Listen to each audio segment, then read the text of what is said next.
ಆದಿಪರ್ವದ 2ನೇ ಸಂಧಿಯ 6ನೇ ಕವನ, ಕುಮಾರವ್ಯಾಸ ಭಾರತದ 6ನೇ ಕವನ. ಹೇಳು ಸಾಕೆಲೆ ಸೂತ ದುರಿತ ವ್ಯಾಳ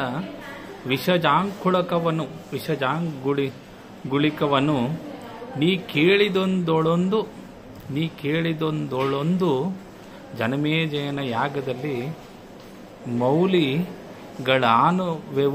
ಮೌಳಿಗಳಾನು ಯಾವುವು?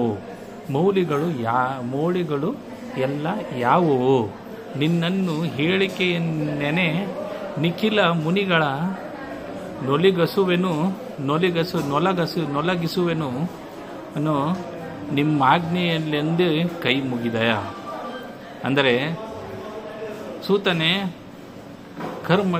ಕರ್ಮಗಳಲ್ಲಿ ಇರಬಹುದಾದ ಪಾಪವೆಂಬ ಸರ್ಪವಿಷಕ್ಕೆ ಚಿಕಿತ್ಸೆಯಂತಿರುವ ಮಹಾಭಾರತವನ್ನು ಜನಮೇಜಯನ ಯಾಗದಲ್ಲಿ ನೀನು ಕೇಳಿದಂತೆಯೇ ನಮಗೆ ತಿಳಿಸು.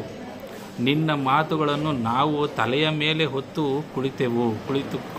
ಕುಳಿತೇವೆ ಎಂದು ಶೌನಕಾದಿಗಳು ಹೇಳಲು ಸೂತನು ಅವರಿಗೆ ವಂದಿಸಿ ನಿಮ್ಮ ಅಪ್ಪಣೆಯಂತೆ ನಿಮ್ಮ ಸೇವೆಯನ್ನು ಮಾಡುತ್ತೇನೆ ಎಂದು ಹೇಳಿದರು.